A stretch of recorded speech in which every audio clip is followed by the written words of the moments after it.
예배 가운데 주시는 하나님의 말씀은 요한복음 14장 27절입니다. 세번역 성경으로 받들어있습니다. 나는 평화를 너희에게 남겨준다. 나는 내 평화를 너희에게 준다. 내가 너희에게 주는 평화는 세상이 주는 것과 같지 않다. 너희는 마음에 근심하지 말고 두려워하지도 말아라. 아멘. 여러분들은 기도가 저절로 나온 적이 언제셨습니까? 간절한 기도가 생각하거나 준비하거나 한 게 아니라 막 저절로 나오는 그런 기도 말씀입니다. 지하철에 보면 이렇게 손을 잡을 수 있는 손잡이가 있습니다. 그러면 그 손잡이에 내려서 동그란 게 걸려 있죠. 이거를 뭐라 그러죠? 그냥 손잡이라 그러죠. 이 동그란 손잡이를 붙잡고 서 있는데 기도를 하고 있더라고요. 그러니까 이 손잡이를 두 손으로 이렇게 붙잡고 기도를 하고 있는데 기도하는 줄도 몰랐어요. 그때 아마 반팔 입었던 것 같은데 눈물이 팔에 툭 떨어진 거예요. 그냥 여기 매달린 것 같이 그렇게 지하철에서 그렇게 하고 있는 거예요. 저도 깜짝 놀랐죠. 지하철이 원래 그런 데가 아니지 않습니까? 이걸 붙들고 지금 매달려 있는 것 같이 돼 있어서 그런 나도 모르는 사이에 기도를 하고 있었고 나도 모르는 사이에 눈물을 흘리면서 붙들고 매달리고 있었습니다. 19살 땐가 그랬습니다. 어리고 젊어도 어려운 일들은 있습니다. 목사니까 결혼하겠다고 오는 분들을 많이 만납니다. 그런데 많은 신부들이 결혼을 앞두고 두려워합니다. 무서워합니다. 결혼해도 되는지. 물론 결혼할 거예요. 날짜도 잡아놓고 청첩장을 들고 왔는데 목사님 나 결혼해도 되겠습니까? 너무 무서워요. 날짜가 가까우면 올수록. 그런 신부들이 의외로 많이 있습니다. 이제까지는 왔는데 신랑들은 그렇게 안 옵니다. 그런데 안 무서운 게 아니에요. 얘기를 못할 뿐이에요. 신랑이 무서워하면, 신랑이 두려워하면, 결혼하는지 맞는지 어쩔지 모르겠다 하면 결혼식을 못 하거든요. 그러니까 말을 안 할 뿐이에요. 기도가 저절로 나올 때가 있습니다. 말을 우리가 안 해서 그렇지 이런 일의 반복입니다. 한 걸음 떨어져서 보면 어른이 되려는 시기에 눈물을 흘리면서 기도할 일이 있습니다. 한 걸음 떨어져서 보면 새로운 가족을 시작할 시기에 왜 걱정이 안 되고 왜 두렵지 않겠습니까? 그리고 또 지나고 보면 우리는 그런 일들을 계속해서 겪습니다. 겪어도 쉽게 적응되지 않고 그때가 되면 눈물을 흘릴 일이 저절로 나오는 기도들을 하게 될 때가 있습니다. 여러분들은 언제 나도 모르게 기도할 수밖에 없는 그런 때, 그런 일들을 만나십니까? 지금은 혹시 어떤 기도들이 있으십니까? 믿지 않는 철학자들이 연구해서 내린 결론이 인간은 갈대라는 겁니다. 연약하다는 겁니다. 바람이 불면 부는 대로, 그리고 멈추면 멈추는 대로. 그런데 거기서 멈추기 싫으니까 자존심을 세웁니다. 갈대는 갈대인데 무슨 갈대요? 생각하는 갈대다. 그냥 흔들리기만 하는 갈대가 아니라 생각이 있어서 이렇게도 가고 저렇게 하고도 가는 갈대다. 그런데 아무리 생각하고 아무리 노력하고 아무리 배우고 아무리 가지고 아무리 지내도 다시 갈대로 돌아갑니다. 스스로 소외되고 외롭고 싸우고 유한한 인생을 우리가 만납니다. 그래서 길을 가다가 사람들 사이에 끼워 죽기도 하고, 그래서 일을 하다가 먹고 살자고 일하다가 깊은 곳에 갇혀 사경을 헤매는 게 우리입니다. 그래서 우리가 기도할 수밖에 없는 사람이다, 하나님을 부를 수밖에 없는 사람이다라는 고백을 우리가 하게 됩니다. 제가 존경하는 나이 많으신 목사님이 고백을 하는 걸 들었습니다. 목사님이 암에 걸렸는데 알겠다는 거예요. 암이 왜 생겼는지. 세포 중에 돌연변이가 생겨서 그게 퍼져서 암이 생겼다는 거예요.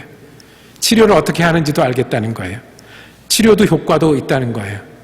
그런데 두렵더랍니다. 무섭더랍니다.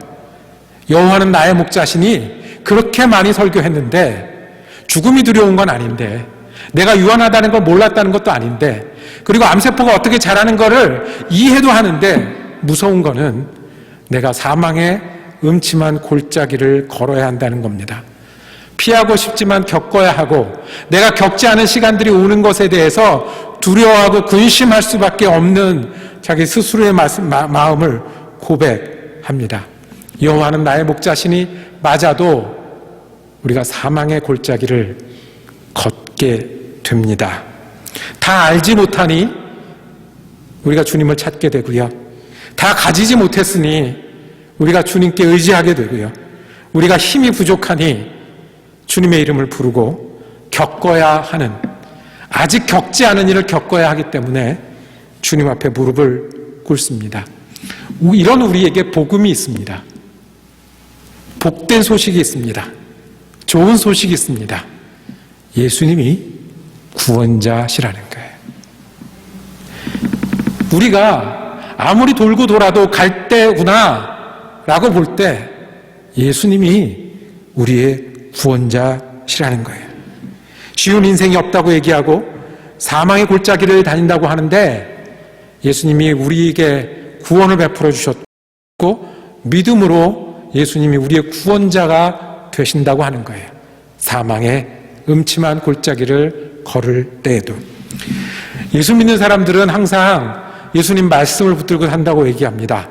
그리고 말씀을 따라 살아야 된다고 말씀합니다. 그런데 가장 잘 지키는 말씀이 뭔지 아십니까? 예수님이 하신 말씀 중에 가장 잘 지키는 말씀, 주님 말씀하셨어요. 너희가 이것을 행함으로 나를 기억하라. 내 몸이다, 내 피다. 너희가 이 식사를 행함으로 나를 기억하라라고 말씀하셨어요. 예수님께서 잡히시던 마지막 밤에 실제로 보여주시면서 말씀하셨고, 그 이후로 예수 믿는 사람들은 빛과 소금이 되는 어려운 일은 다 하지 못해도, 내가 여러 사람을 전도하는 거기까진 가지 못해도, 그리고 예수님 믿는 착한 모습들, 착한 행실로 영광 돌리는 거는 다 못해도 다 같이 하는 일이 있어요. 성찬식에 참여하며 예수님을 기억하는 일이에요. 예수님을 기념하는 일이에요. 예수님이 몸을 주셨지. 예수님이 피를 주셨지. 예수님이 함께 식사하셨지. 식사하시면서 발을 씻기신 다음에 예수님이 마지막인지를 아시고 사랑하셨고 괴로우셨고 떠나가신다고 여기까지라고 말씀하시면서 나를 기억하라고 말씀하셨습니다. 제자들은 예수님을 어떻게 기억할까요? 예수님이 내 몸이다, 피다 라고 기억하라고 했을 때 제자들은 예수님을 어떻게 기억할까요? 예수님이 남겨주신 마지막 말씀 중에 기억해야 될 말씀이 있습니다. 내 평화를 너희에게 준다. 내 평안을 너희에게 준다. 너희는 나 없이 이제부터 살아야 하고 나 없는 동안에 갈 때처럼 살아야 하겠지만 거기서 내 평안을 너희에게 준다라고 말씀하셨습니다. 우리가 예수님을 기억한다고 하는 것은, 예수님을 기념한다고 하는 것은, 예수님을 믿는다고 하는 것은 분명히 이 말씀을 붙드는 데 있습니다. 복음입니다. 예수님이 우리에게 평안을 주셨습니다. 첫 번째로 예수님의 평안을 우리에게 주셨습니다. 예수님은 평안을 주시는 분입니다. 여러분 믿으십니까? 말씀하셨습니다. 내가 주는 평안은 세상이 주는 것과 같지 않다라고 말씀하셨어요. 세상이 주는 평안은 어떤 것입니까? 여러분들 휴전선에 가보신 분들 있으시죠? 평화롭습니다. 평화롭습니다. 조용하고 아무 일도 일어나지 않았습니다. 전쟁이 멈춰 있습니다. 그런데 그 다음에 드는 생각은 뭐죠? 금방 깨질 수 있는 평화구나. 이 평화를 지키기 위해서 너무나 많은 사람이 너무나 많은 눈물과 피를 흘렸고 이 평화를 위해서 지금도 돈을 들이고 수고하고 있구나. 세상이 주는 평화는 그런 것입니다. 잠시 멈춘 평화. 오늘 저녁에 우리 마음의 평화는 어떻게 가져올까요? 놀면 될까요? 쉬면 될까요? 마시면 될까요? 됩니다. 오늘 저녁은 평안할 수 있는데 그러면서 우리 마음이 상하고요. 시간은 흐르고요. 몸도 상하고요. 세상이 주는 평화에 몰두해서 시간을 보내면 다시 우리는 제자리에 돌아올 것입니다. 주님이 그런 평화 말고 콕 집어주셨습니다. 오늘 말씀에 내가 주는 평화는 나는 내 평화를 너희에게 준다. 내가 너희에게 주는 평화는 세상이 주는 것과 같지 않다. 주님만 주실 수 있는 평화가 있습니다. 주님은 우리에게 길을 주시기 때문에 우리가 평화할 수 있습니다. 우리가 가는 길이 맞다고 하시는 겁니다. 우리에게 옳은 길을 가르쳐 주시고 옳은 길로 인도하시고 옳은 길을 걷게 하시기 때문에 우리가 평안할 수 있습니다. 예수님이 비장하셨어요. 예수님이 떠나가실 걸 아셨어요. 제자들이 물었습니다. 예수님 어디로 가십니까? 우리도 따라가고 싶습니다. 내가 곧 길이요 진리요 생명이다. 네가 나를 따라오는 게 맞아. 그리고 이 길은 하나님께까지 갈 거야 라고 말씀하셨습니다. 예수님이 길이기 때문에 예수님을 붙드는 순간은 우리가 맞기 때문에 옳은 길을 걷고 있기 때문에 우리는 평안할 수 있습니다. 두 번째로 예수님은 우리를 혼자 두지 않는다고 하셨습니다. 가시면 어떻게 해요? 예수님이 떠나가신다는 얘기를 자꾸 하시니 가시면 어떻게 해요? 예수님 떠난 다음에도 해가 뜰 거고 예수님이 떠난 다음에도 박해가 있을 거고 예수님이 떠나간 다음에도 우리가 어려울 텐데 예수님이 가시면 이제 우리는 어떻게 해요? 오늘 읽은 말씀 앞에 14장 12절에 나를 믿는 사람은 내가 하는 그 일도 할 것이라고 말씀했습니다. 내 이름으로 구하는 것은 다 주겠다고 말씀하셨어요. 어떻게 우리가 예수님이 하시던 일을 할 수가 있겠어요? 어떻게 예수님 못다하는 일을 채울 수가 있겠습니까? 예수님 말씀하시기를 보혜사를 보낼 터인데 이 보혜사가 너희와 함께 있을 거야. 떠나는 게 아니야. 그리고 내가 다시 올 거야. 약속하시면서 우리에게 평안을 말씀하셨습니다. 엊그저께 한국에서 나온 뉴스가 있었습니다. 200m 가까이 있는 지하 갱도에 두 사람이 갇혔습니다. 9일이 지나고 10일째 되던 날 그 사람을 구해 왔습니다. 그 사람을 구하기 위해서 다른 굴을 팠는데 300 몇십 미터를 따로 팠어요. 무너진 갱도에서 갇혀있던 그 사람들을 구하기 위해서. 그 사람들이 어떻게 버텼겠습니까? 소리를 들었답니다. 뭔가 우리를 위해서 일하고 있는 소리를, 두들기는 소리를, 저 소리가 있는 한 우리를 포기하지 않았겠구나. 뭔가 깨지고 터지고 가까이 오는 그 소리를 듣고 있으면서 9일이 지나고 10일째 구조되었습니다. 가까이 있는 것, 안 보이지만 있는 것. 내가 떠난 것 같지만 너희는 기뻐해야 돼. 왜냐하면 내가 가면 이제 성령이 너희와 언제든지 함께 하실 거야. 그리고 내가 다시 올 때 너희를 천국에서 맞이할 거야. 동산에서 씨를 뿌리는 사람의 꿈은 하나입니다. 거두는 겁니다. 수고하고 애써서 거두는데 마지막 날 거두게 하시겠다는 그 약속이 우리의 약속이고 그 약속을 붙들고 사는 것이 우리의 삶이기에 주님을 믿는 사람들은 성령과 동행하며 그 약속을 붙들고 평안하게 살 수 있는 것입니다. 주님 말씀하셨습니다. 네가 싸움을 하면 내가 요새가 될게. 네가 도망하면 내가 피난처가 될게. 네가 공격을 받으면 내가 방패가 될게. 시편에 거듭 반복하시고 생각나게 하실 거고 기억하게 할 거고 동행할 거고 그리고 쿵쿵 소리를 듣게 하셔서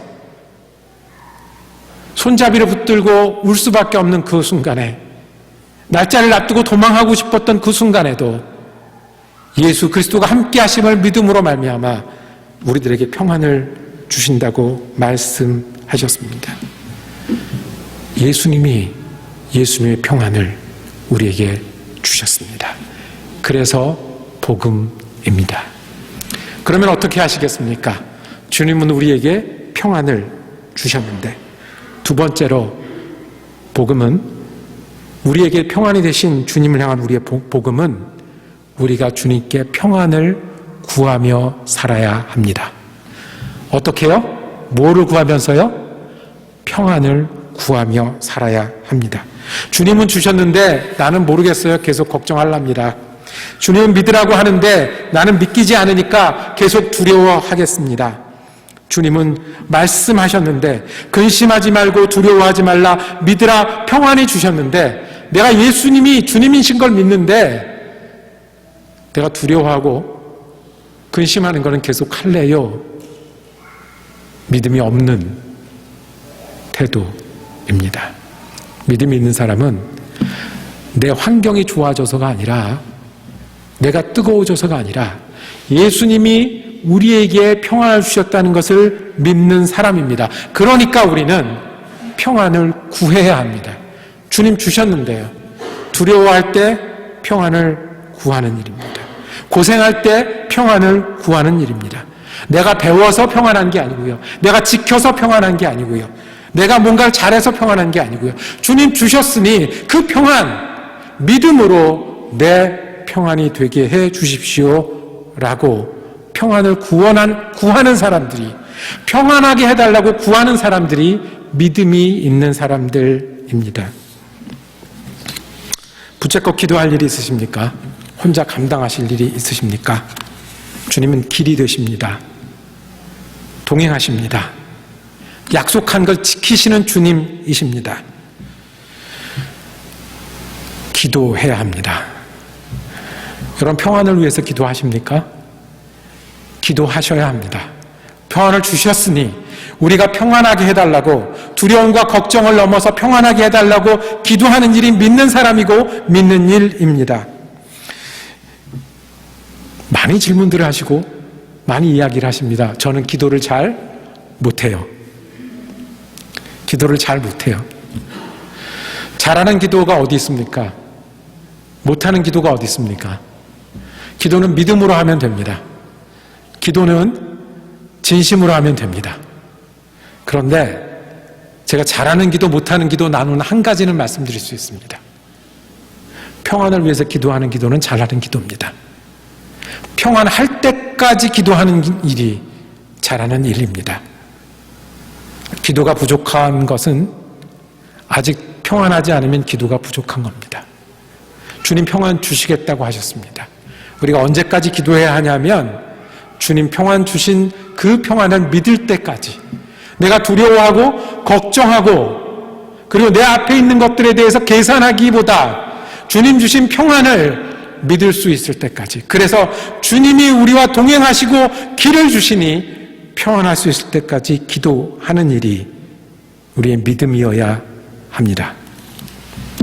감사절이 다가오는데 여러분들 무엇을 감사하시겠습니까? 주님이 우리에게 평안을 주셨음을 감사하는 여러분과 제가 되기를 원합니다. 그리고 우리가 평안을 간구하면서 살 수 있다는 것을, 평안을 위해서 기도하고 정말로 평안 가운데 살 수 있다는 것을 감사하며 기도하는 여러분과 제가 되기를 원합니다. 여러분들은 무엇을 붙들고 기도하십니까? 그리고 앞으로 무엇을 붙들고 기도하시겠습니까? 날짜를 잡았는데 도망가고 싶다고 하는 신부를 보면 주님은 무엇라고 하실까요? 지하철 손잡이를 붙들고 울고 있는 아이를 보면 주님은 뭐라고 하실까요? 주님을 기억하는데 주님의 마지막 말씀 중에 내 평안을 너에게 주노라 하시는 말씀이 복음이 되기를 원합니다. 주님이 우리에게 말씀하셨습니다. 주님의 평안을 우리에게 주셨습니다. 그러기에 우리가 평안을 구하고 기도하고 누리며 사는 것이 예수를 믿고 예수를 따라 사는 삶인 줄 믿습니다. 우리가 오늘 성찬식을 향하며 주님의 마지막 저녁을 다시 기억합니다. 주님은 우리의 평안이십니다. 주님의 평안이라 우리가 평안을 구하고 평안하게 사는 그리스도인들입니다. 기도하겠습니다. 사랑과 은혜가 많으신 아버지 하나님, 우리의 평안이 되어 주셔서 감사합니다. 우리가 두려움과 걱정과 눈에 보이는 것과 우리 앞에 일을 넘어 주님의 평안으로 살아가는 사람 되게 하여 주시옵소서. 주님이 우리의 평안이심을 믿게 하시고 주님의 평안을 간구하고 누리며 살아가는 그리스도인 되게 하여 주시옵소서. 우리 예수 그리스도 이름으로 기도드립니다. 아멘.